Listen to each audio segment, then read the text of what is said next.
Do you work in the animal health industry or veterinary profession? Have you ever wondered how people began their careers and how they got to where they are today? Hi everyone, I'm Stacy Purcell, the founder and CEO of The Vet Recruiter, the leading executive search and recruiting firm for the animal health industry and veterinary profession. I was the first recruiter to specialize in the animal health industry and veterinary profession in the United States and built the first search firm to serve this unique niche. For the past 25 plus years, I have built relationships with the industry's top leaders and trailblazers. The People of Animal Health podcast highlights the incredible individuals I have connected with throughout my career. You will be able to learn more about their lives, careers, and contributions. With our wide range of expert guests, you will be sure to learn something new in every episode. Thanks for tuning in and enjoy the episode. Welcome to the People of Animal Health podcast. On today's show, we are talking with Beth Green. Beth Green is a visionary leader and trailblazer in veterinary media and information. Beth is the Chief Brand Ambassador at Instinct Science and the founder of VetMedux, home to industry staples like Clinician's Brief and Plumb's veterinary drugs. With more than 2 decades of impact, she's been recognized with numerous industry honors and is a passionate advocate for global health through her work with Mission Rabies. Beth brings a deep commitment to innovation, mentorship, and better outcomes for veterinarians and pets alike. We are thrilled to welcome Beth to the show today. Beth, thank you for being here. Thank you, Stacy. I'm so excited to be a guest and honored to be talking with you today. Well, Beth, let's start off at the beginning. What was your life like growing up, and where did you grow up? Oh, that's a great question. Well, I grew up in the Midwest. I grew up in a small town near Columbus, Indiana. Columbus is just south of Indianapolis. And it's a small town that's really renowned for its architecture there. Every school that I grew up going to was on an architectural tour. But I grew up out in the country, on a small farm. My father was actually an engineer and ran a big automotive plant there in that town. But on our small farm, we raised purebred cattle. So I was very involved in 4-H growing up. I had 2 brothers. So growing up, I was arguably a bit of a tomboy in my formative years. But because of that environment growing up, I think it really shaped who I am today, in that I still have an amazing appreciation for art and design, but also nature, both outdoors and of course all the many animals that I had growing up. I also had an uncle who was a veterinarian and took me under his wing, and then later also a cousin who today is also an equine veterinarian. So I always had an appreciation for veterinary medicine as well. So you grew up on a farm and had veterinarians that you were around. How did you first get into the animal health industry professionally? Yeah, it wasn't until I think it was 24 when I first was recruited to come into the animal health industry. When I was younger, I really thought I wanted to be a bovine veterinarian. I raised cattle, I loved cows, but after working a couple of summers with bovine veterinarians, I decided that I couldn't really see myself doing that for the rest of my life. So after college, I went to work first in for Continental Grain in their feed industry, but then later was recruited to work in publishing, specifically advertising sales at Veterinary Learning Systems, and I really became enamored not only with that organization. It was an organization that had an incredible culture, but also with the animal health industry.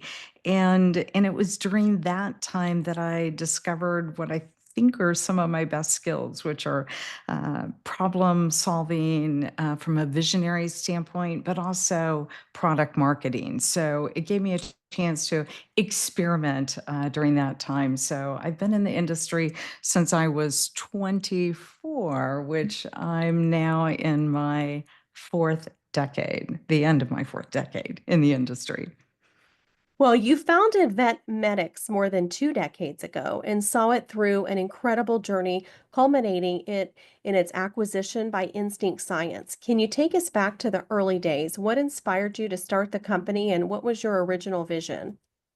Yeah, sure. It was, 20 years, 20 plus years ago. I had actually left VLS to take time off to be a mom. I had two young children at the time, very close together in age, and also to go back to school and complete my master's. So really, the inspiration for Clinician's Brief was actually an MBA project that I completed in a marketing course when I was doing my MBA. And when my youngest got into first grade, a lot of things had happened in the industry, and it seemed like a great time to dust off that paper and launch Clinician's Brief. So, and the thesis at that time, it was actually based on two changing trends that we saw. First of all, companion animal medicine was becoming much more sophisticated. So it was harder to keep up, right, with all the new and changing information.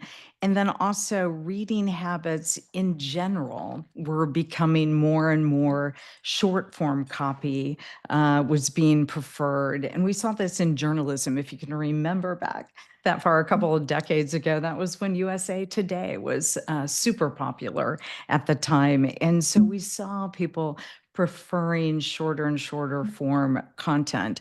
The evidence of this that we saw in veterinary medicine was you could go into almost any practicing veterinarian's office and see a huge stack of journals on their desk, and it was hard for them to keep up.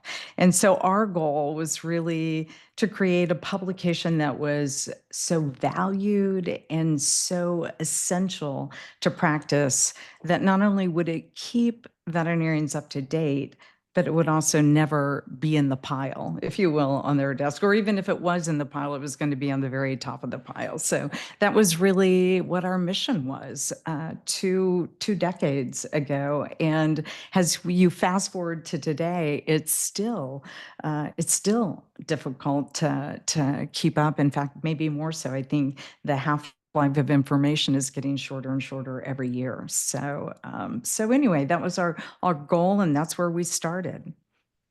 Well, VetMedix began as a media company and evolved into a true point of care partner for veterinarians. What were some of the pivotal decisions or innovations that helped shape that evolution?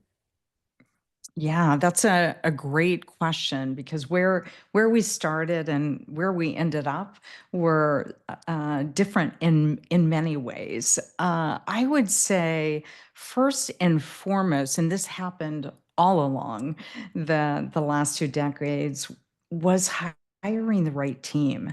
I have some incredible partners that have been with me over the years, and I'm certain that I could have never done what I did with Clinician's Brief without the help of that team. Indu Manny, Dr. Indu Manny, who's our chief veterinary officer, is really the heart and soul, and in many ways with Clinician's Brief. She joined our team a couple of years after we had started the publication. In fact, she was one of our very first subscribers that first year and loved the publication, and then called me at a time that she was looking to make some changes and be involved in editorial in a bigger way, and joined our team at Clinician's Brief, and obviously has been leading that charge for many years. And then also we have a lot of team members that have been around for many years, decades. Jen Shorey, Michelle Moncros, Amy Mole, many of them that you know that have been around for a long time. So the team was very important. It was also Dr. Manny on our team that introduced me to Dr. Don Plumb. And so it was really about 2013 when we realized that that having advertising revenue has the number one resource and source of revenue for our company was not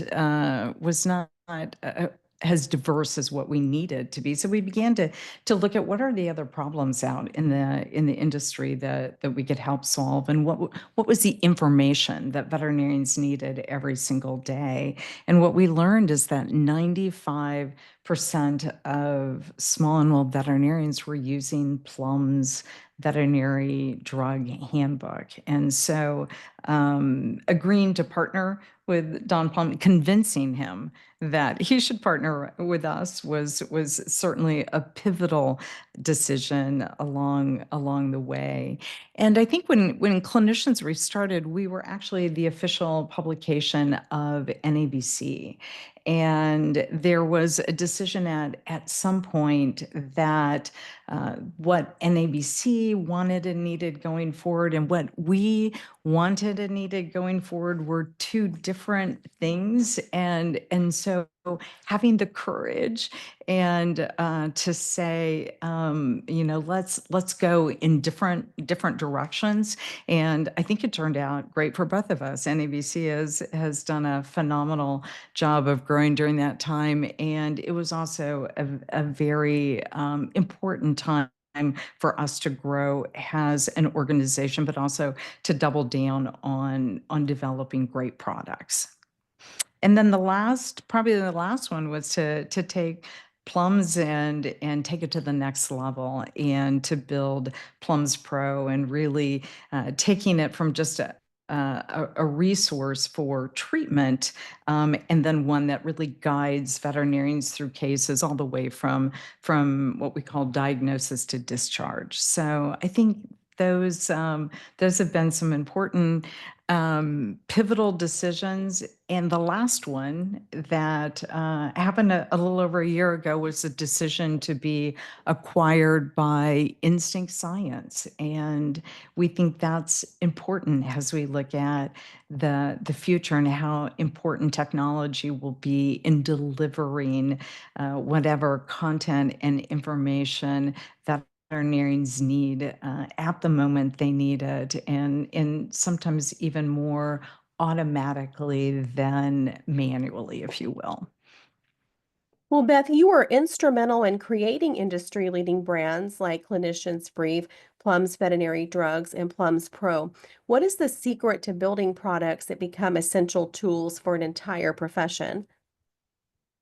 Yeah, again, I think it's super important to have the right team, right? People who really can help you intimately understand the problem that you're solving.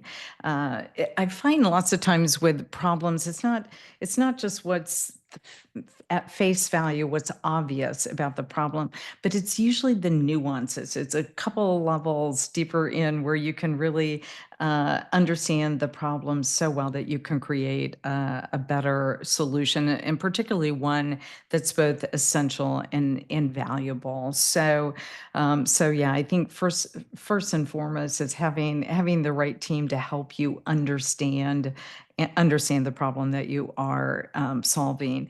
I think for us, it was important to have veterinarians on our team, right? Veterinarians are our target audience, but also having people who use those products every day is really important. And then also later, as we got into having to build technology products, is having experts who understood technology intimately as well, and being able to advise us on the best ways to develop those products for our audience. And I don't think anyone can build a great product unless they're always listening to their customers and finding out what's working, what's not working.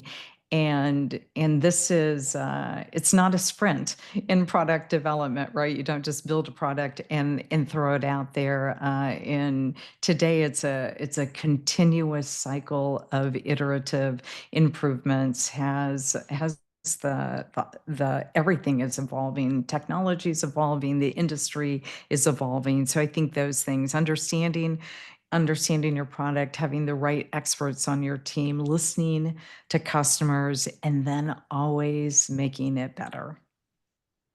Well, your collaboration with Dr. Don Plumb to bring his handbook into the digital age is legendary in the veterinary world. And you just talked about how that partnership came about. What were some of the challenges and triumphs of digitizing such a trusted resource? Oh, yes, that was, well, first of all, I want to say that we even got the idea one year going to the Banfield Summit. It's now the Mars Pet Care Summit, I think is the name. But the Banfield Summit that year, I think it was in 2013, brought in a futurist. His name was Daniel Burris, and Daniel Burris was talking to us about how to make the right technology products, SaaS type products going forward. And he said that it was really important to understand hard trends, hard technology trends. And so we knew at the time that smartphones obviously were around. iPhone, I think, was launched in 2007. So this is 6 years later. It was becoming much more adopted. But we knew, right, that the smartphones were going to continue to get smarter. They were going to continue to have more computing power and more memory and be able to be a resource across many facets of how we lived. And so that was really what we were looking at. And so when we began to look at, yeah, what content do veterinarians need every single day? And we found out it was treatment information, and it was contained in the Plumb's Veterinary Drug Handbook, which, think about that. If you're in practice and you need to know a dose, or you're looking up some sort of drug interaction, you had to go find the book and then multiply that, how many times a day you had to do that, and multiply that times the number of veterinarians in the industry. And that was a lot of time, right, being spent looking up drug information. And then the other interesting thing about the book is it only came out once every 3 years. So if a new drug had just been introduced, actually within 6 months prior to publication, it would not be included until 3 to 3.5 years later. So the idea that we could keep drug information up to date all the time in a technology product was really important. So when we started this venture, I had never built a digital product. I mean, we had websites and stuff, but had never built a SaaS product.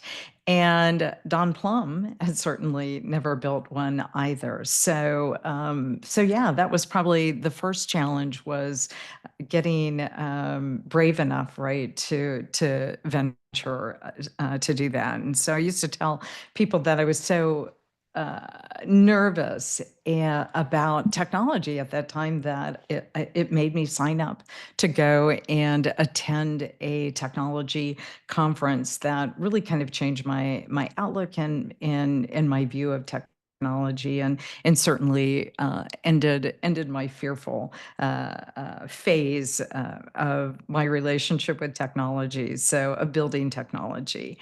And so we had to find the right partner, right, to build that. And so we went through all of those things. It was when I was first acquainted with Dr. Caleb Frankel. I had met Caleb. He was an ER vet in practice, and he had a blog about technology. And so I sent him an email one day, and I said, I would love to have breakfast with you at or lunch or something, coffee, and I'd love to meet you. And he came to NAVC that year, and it was shortly after that that I asked him to come and consult with our team on building this new product, which he did. And then about 9 months into it, actually cut back some of his time in practice, and then joined our team on a part-time basis going forward, and helped build that product. So the product was out, though, and I think the first huge hurdle after launch was changing habits. it is really hard, right? We thought, oh, it's a great product. It'll be on your phone, in your pocket. It'll be at your fingertips. All of the information will be up to date, but you had to change habits, right? And so it took a little bit longer, I think, that first year for us to begin to change habits, and then obviously after that, the product began to catch on, and people really found it useful. And today we have over 40,000 subscribers to Plumb. So really a great story about success with that product. I think the other thing too that was hard to get used to is adapting to a 24/7 world. When we're in media and publication, you could pretty much work, right, during the typical work hours, 8 to 5. But then when you come out with a SaaS product and people are depending on it in their products for or in their practices for really important drug information, dosages, interactions, you can't be down. Your product can't be down. So understanding that, and understanding that when the product went down, you needed to get it back up as quickly as possible. That didn't happen that often, but when it did, it was emergency, as you can imagine. So getting used to a 24/7 world, I think, was really important as well. Yeah, well, Beth, your partnership with Mission Rabies brought U.S. veterinary volunteers to places like Africa, India, and Cambodia to vaccinate dogs and prevent human deaths from rabies. What inspired you to take on this global health mission, and how did it impact you personally? Well, first of all, I love this mission, and I have to give all of the initial credit to Steve Curtin from Circa Healthcare. I was meeting him at the BSAVA one year. I think it was maybe 2015, 2016 in Birmingham, and he was telling me about Mission Rabies. I'd never heard of it, and it was a UK based nonprofit, and they were getting veterinary and non-veterinary, but veterinary volunteers to go into these villages in Africa and India at the time, because the human mortality rate was somewhere between 50 to 100,000 people a year, primarily children that were dying from rabies. And I had not heard about this, and I remember I was horrified. I think anybody who saw the movie Old Yeller growing up, and thinking about just seeing an animal or a pet that you have with rabies was horrifying. But to understand that the immense number of people that were dying from this, and that they were all, as you can imagine, dying in isolation.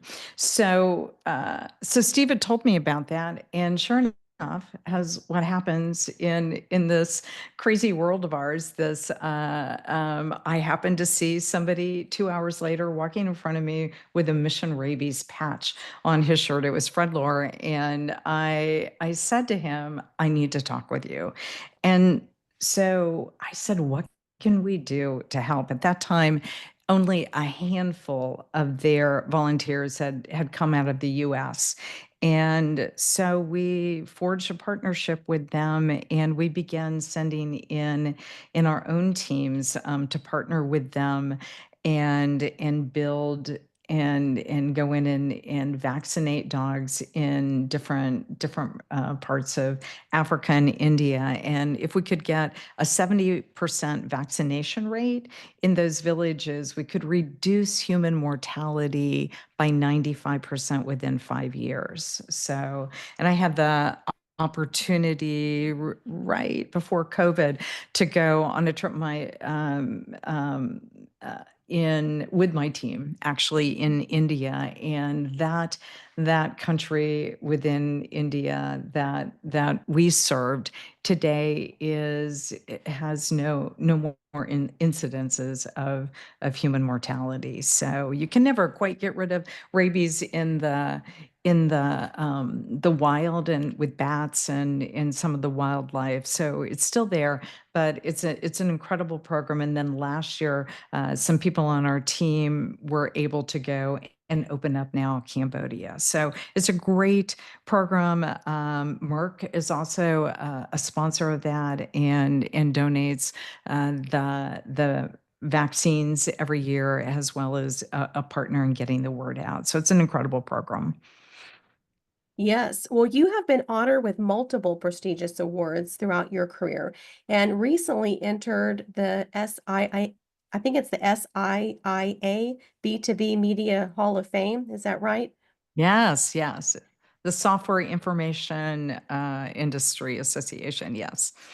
Well, congratulations on that prestigious award. And Beth, looking back, what accomplishments are you most proud of and what kind of legacy do you hope to leave? Well, thank you, Stacy. First of all, I was honored to be the first woman in inducted into that Hall of Fame. So I am super proud to be representing women in media, and there are amazing women in media. I think as I look back, I think there are probably two things that I am most proud of. I think one of them was the culture that we built at VetMedux. Growing up, I realized that all of my mentors were men, and none of them were really women. And the ones that really took me under their wing and challenged me and helped me grow were men.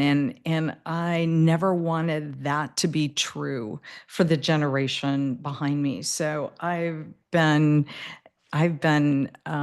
passionate about women leaders and empowering them. And by the way, we empower men too. It's not that we don't that we look the other way when it comes to men. But I felt like it was super important to me to make sure that we were growing female and women-led teams within VetMedux. And so we built a culture. I think one of the most important representatives who was a mentor to me was really my grandma, right? My grandmother was one of those unique individuals who she was barely 5 feet tall, but she was very strong, but also one of the kindest people that I had ever met. And so I got to see how my grandmother lived life, and even in her 90s, she was being invited to go back to the president of her university and have lunch with him and do all kinds of really philanthropic type things. So that was she was a mentor to me, as well as Neil Overman. He was the CEO at VetMedux, or I'm sorry, at Veterinary Learning Systems, my first publishing job. So both of those people, I think, influenced me wanting to have an amazing culture where all people could grow and develop, be treated equally, and be able to grow and develop. So I'm really proud of the culture that we were able to build at VetMedux. So, in fact, yesterday, Jackie Ramage on our team celebrated 10 years with us. She was our head of people, and so I think it's important to have people like that partnering with you to help make sure that that culture is lived out every day. And Jackie was certainly that kind of partner. And then number two, I think to have products that are valued and used all over the world. I try to think back, what was the one moment when I thought, okay, we finally made it. we finally arrived. And I think it was several years ago, I'd gone to Bali actually on vacation, and there was a small little village near where we were staying, and it had a veterinary hospital. And while I was there, I thought, I'm just gonna tiptoe in there, introduce myself to them, tell them what I do back in the US, and just engage and connect with them. And what I learned was they read Clinician's brief, they used Plums, they were also passionate about a publication that we don't have any longer, Veterinary Team Brief. They were using all of our products in Bali, obviously thousands of miles away from where we are here in Tulsa, Oklahoma. So it made me realize that when you create really essential and products that people value, they will find their way into every little niche and nook within the world. So I think that was when I first realized that we had created something really valuable. What a great story. And I also want to congratulate Jackie on your 10-year anniversary. That's incredible. You truly have, your team stays for a long time, and that truly is a tribute to your leadership, Beth.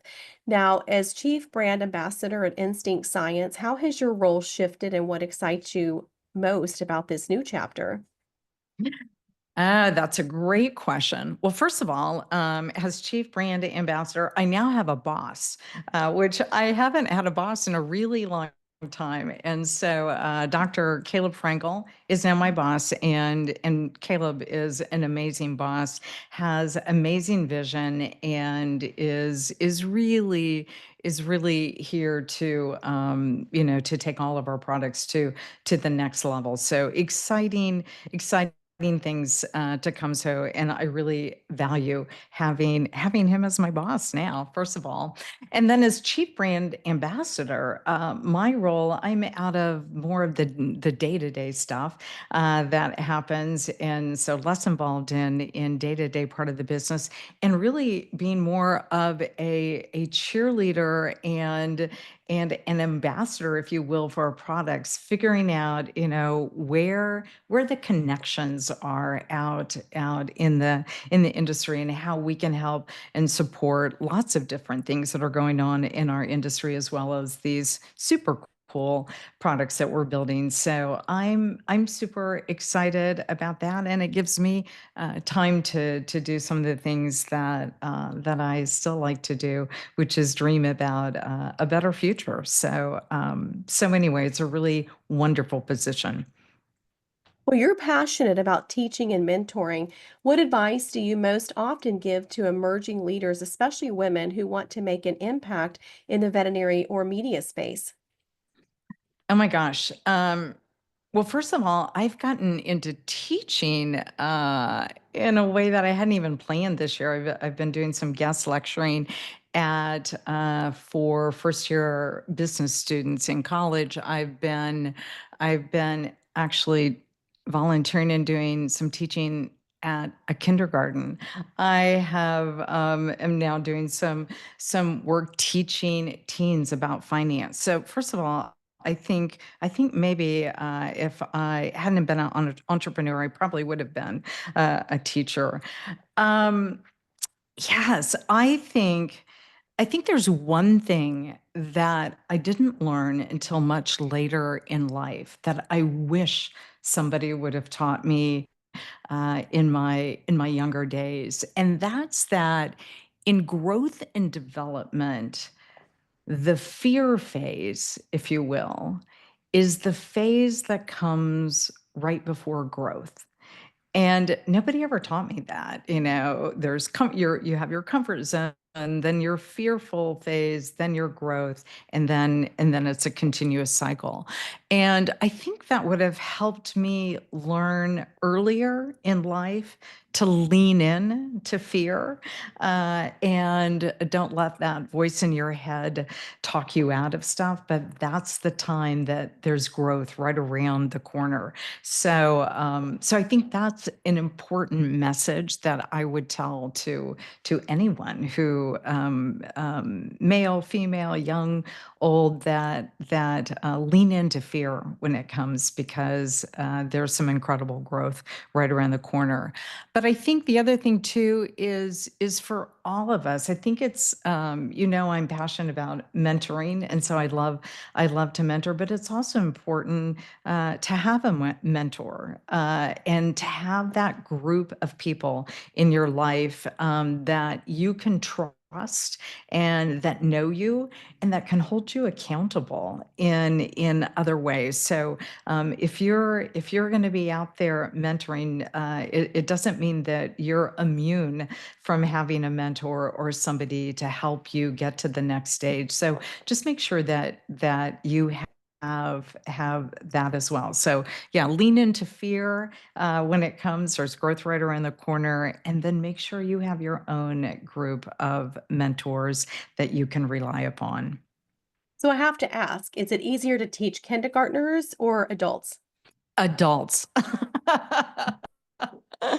I let me tell you, it's exhausting, and of course, I was never really trained as a teacher, but I have to tell you, it is so exciting for me when I go back and they remember everything that I taught them from the time before. So I'm still getting a high from it. I read that book, Robert Fulghum, Everything I Need to Learn in Life. I learned in kindergarten, so I'm thinking about maybe writing the reverse of that, what I'm learning from kindergartners. So anyway, but yeah, it's definitely more challenging for me. So God love all those kindergarten teachers out there. Make sure you get them a hug when you see them. Well, I think you should write that book, and I look forward to reading it if you do. Hey everyone, we are interrupting the episode briefly to talk to you about today's sponsor. This episode is brought to you by the Vet Recruiter. The Vet Recruiter is the go to executive search and recruitment firm in the animal health industry and veterinary profession, dedicated to connecting exceptional employers with high caliber candidates. With a deep understanding of the animal health industry and veterinary profession and a vast pool of talented candidates, we make the hiring process seamless and efficient for the animal health and veterinary employers who have critical hiring needs. If you are an employer in search of top talent, or you work in the animal health industry, or are a veterinarian ready to take the next step in your career, look no further than the Vet Recruiter. The Vet Recruiter has placed many of the industry's top leaders, from CEOs to COOs to chief veterinary officers to VPs of marketing and sales and heads of R&D and chief scientific officers. We have built sales forces for many leading animal health companies and have placed more veterinarians in clinical practice than any other search firm in the U.S. Ready to take the next step? Visit thevetrecruiter.com today. That's thevetrecruiter.com. And now let's get back into the episode. Well, in such a complex and evolving industry, how do you approach product development in a way that keeps things both innovative and usable for busy veterinary professionals? Yeah, I think it's probably not a lot different than what we talked about earlier on developing great products, but really intimately understanding, right, that problem that you're solving. I think that's so important. It's very hard to do that, right, if you're not immersed in the product and in every nuance of that problem, right, from the technology, from different how different age groups, right, are engaged with it. There are just so many different things, and I think one of the things in veterinary medicine, unlike human medicine, we have less standardization in general in this market, which makes it much more complex when you're trying to build any kind of technology product out there. So Again, I think it's really important in this market to really understand, yeah, who your target audience is, as well as that problem you're solving, but every nuance of it, and also understanding that it's not a finite process, right? It's a continuous process, and you're continuing to iterate and evolve and make your products the best that they can be. So, and knowing what that how your audience perceives that is really important. So, I think if you can stay true to those principles, that you can build really great and innovative products. Well, Beth, outside of work, you love travel, great books, and spending time with your Portuguese water dog, Moose.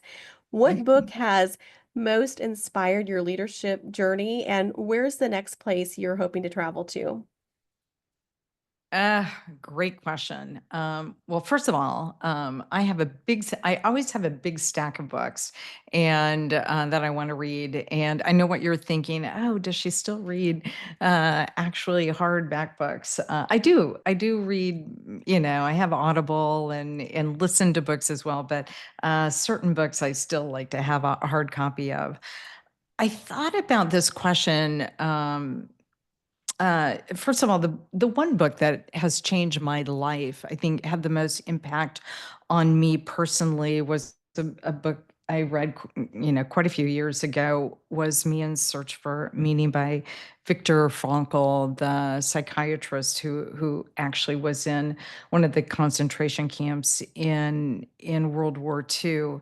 And I thought what was so profound about that book is this thought that you can never lose your freedom to choose how you respond to suffering. And certainly people in the concentration camps were had unimaginable, right, suffering.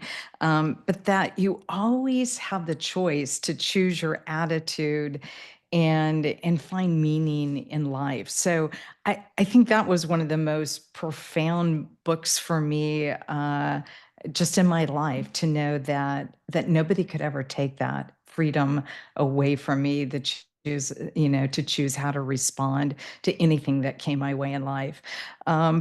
But from a business standpoint, and I've read, oh my gosh, so many, I still read so many business books. In fact, I'm always trying to have it to squeeze in great novels, because I'm always finding so many great books on business out there to read.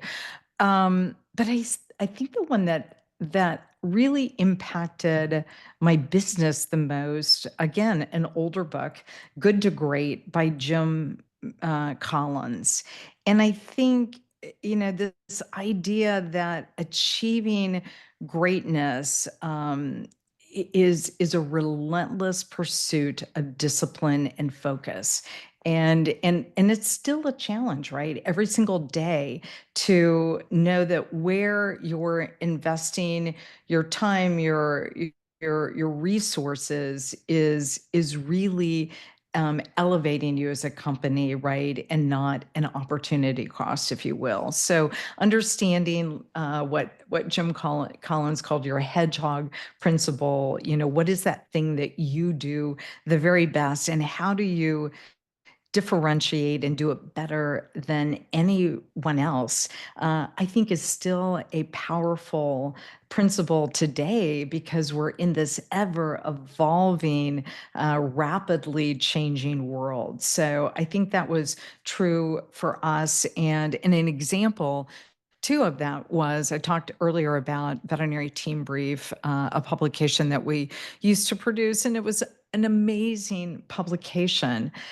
But we realized at some point, especially when we began to grow and develop the Plums product, that we couldn't do everything.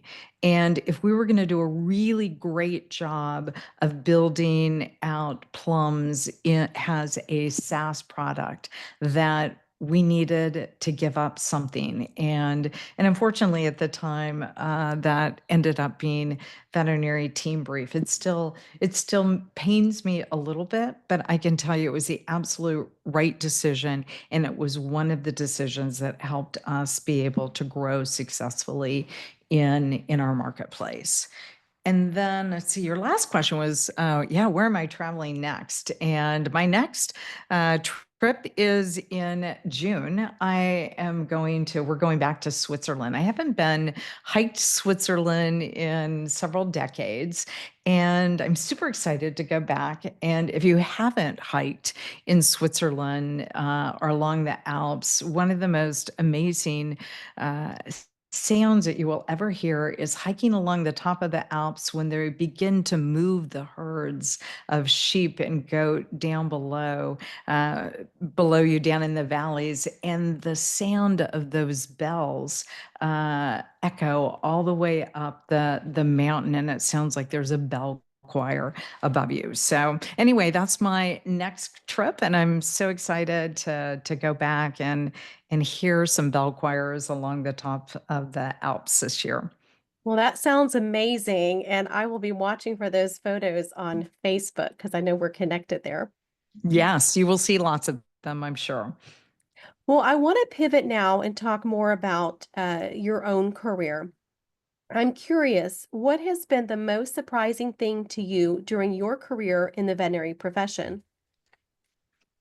Uh, I was telling somebody this the other day. If you would have told me when I was graduating from college that I was going to be an entrepreneur, that I would be developing technology products, I would have thought you were absolutely crazy.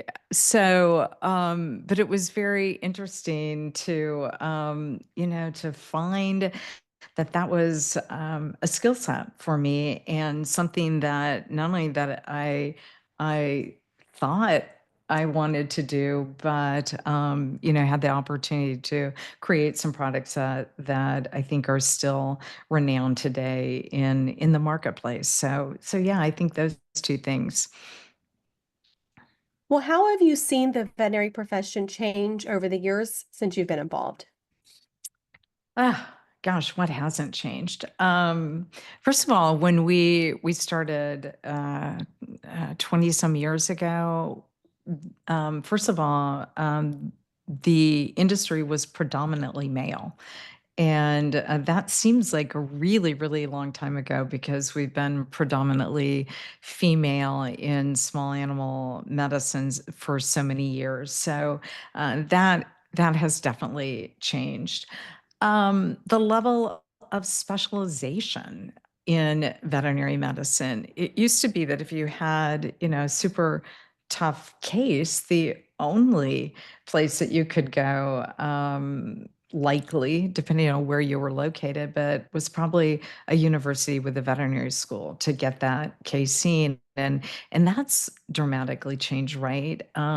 Like even in Tulsa, we have multiple specialty clinics here. So it's we've seen that level of specialization change over the years, and then certainly ownership, right? We've seen uh, it be predominantly when we started, they practices were independently owned, and we've seen that shift over the years to practices being more of them corporate owned and in corporate groups. And I think the last thing that has changed is just really technology, right? And we've seen a lot of those changes happening over the last couple of years. Certainly, I think COVID pushed some of them, and that development maybe a little quicker during that time frame than what might have happened had we not seen COVID. But definitely a lot of changes that have happened over the years. And then the other thing that I think is amazing is that it used to be that when somebody graduated from veterinary school, they were probably going to go into practice, or they might continue and become, boarded and teach, right? So that has dramatically changed from when I entered veterinary medicine, like I say, at age 24 to now, four decades later. There are so many opportunities, so many careers for veterinary medicine that are outside of just practice. And then today we see even telemedicine, right, taking off, and veterinarians being able to be a part of providing guidance, even when they're not in the room with the pet owner or the animal. So a lot of changes. Yeah, that's so true. And, talking about careers for veterinarians, there's also opportunities outside of the veterinary profession and animal health. I once knew he's retired now, the head of regulatory affairs for Coca-Cola was a veterinarian.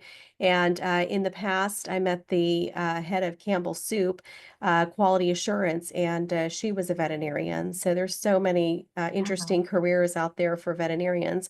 So I have to ask you, what does your crystal ball say about the future of the veterinary profession? Oh, I wish I had a crystal ball, Stacy.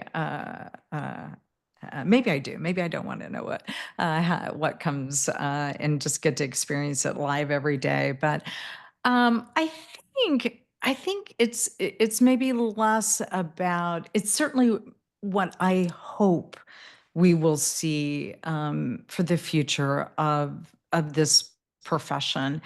There has been a lot of talk about the moral distress that we see in veterinary medicine, and I think veterinary medicine is a great career. I hear so many veterinarians talk about how much they love this career.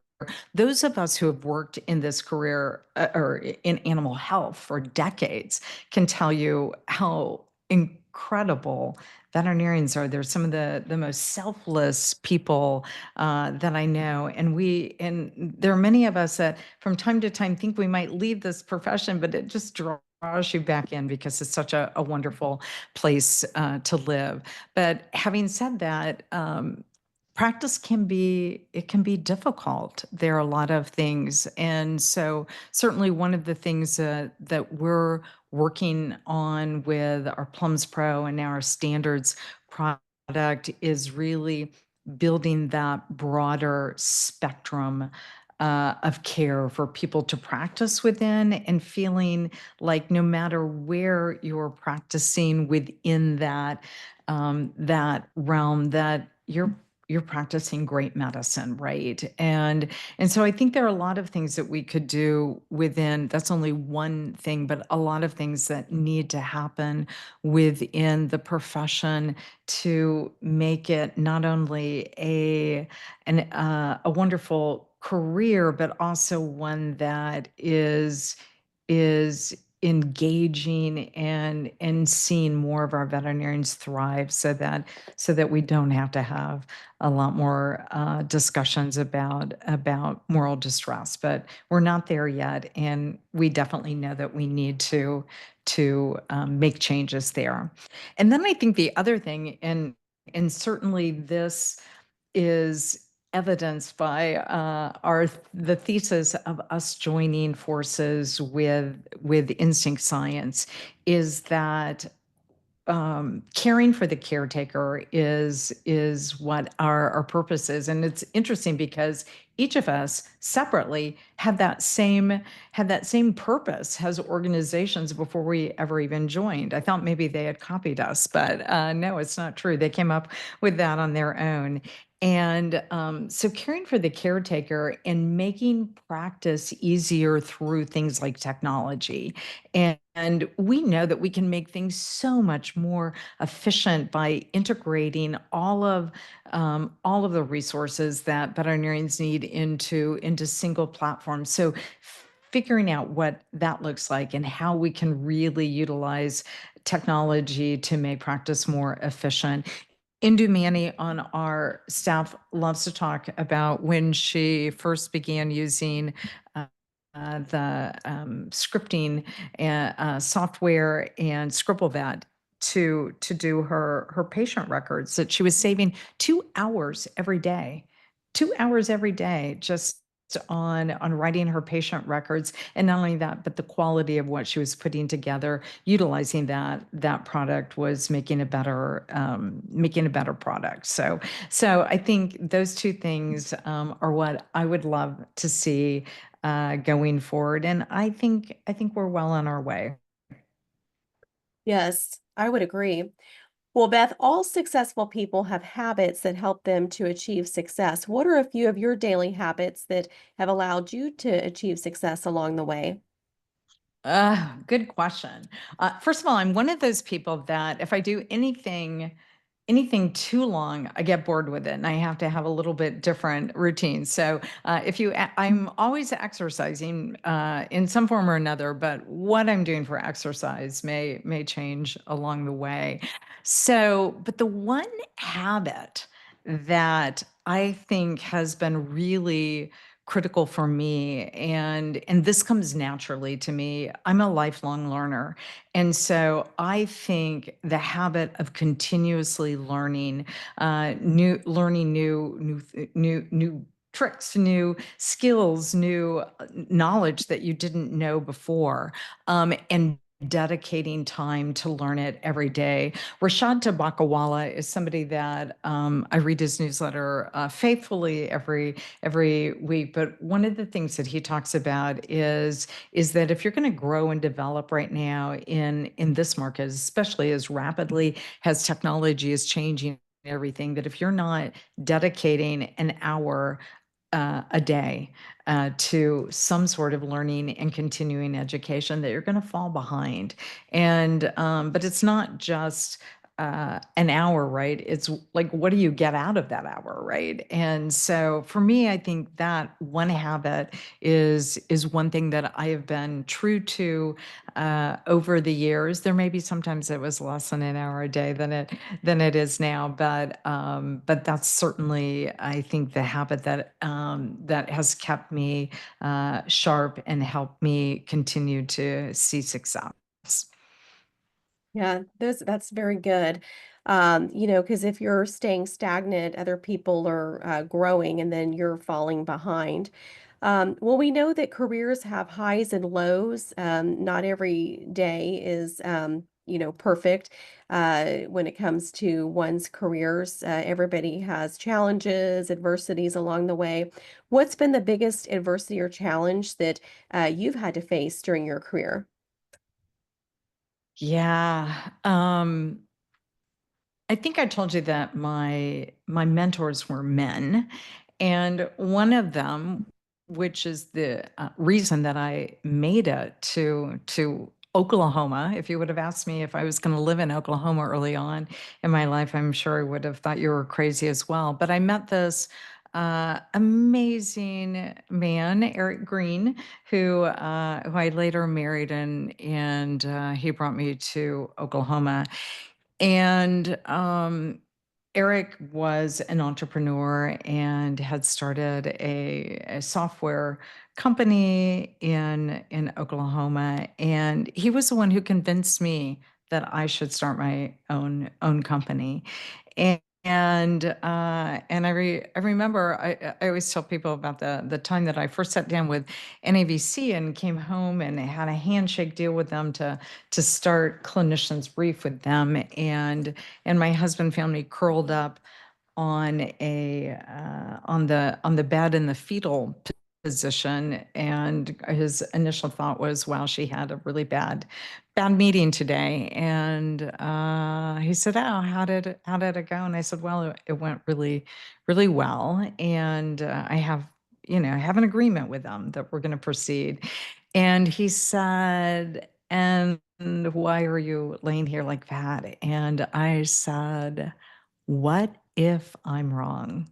What if I can't do it?" And I remember him not even batting an eye and said, "Well, you have two choices.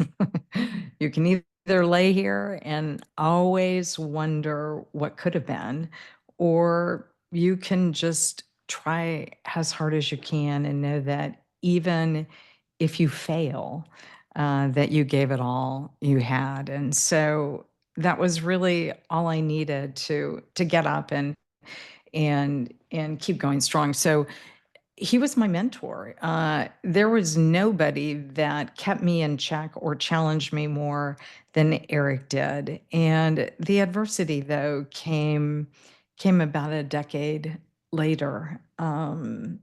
He was diagnosed with multiple myeloma about 6 years after I started Clinician's Brief. At the time, was given a year to live was his first prognosis, and he he lived 6 years, but then died in 2013. And anyway, it was tough because not only do you grieve the loss of your spouse and your partner in life, but I was grieving the loss of my business partner too, and he was my technology expert, and which was one of the reasons that I had feared later on technology, because I left it all to him.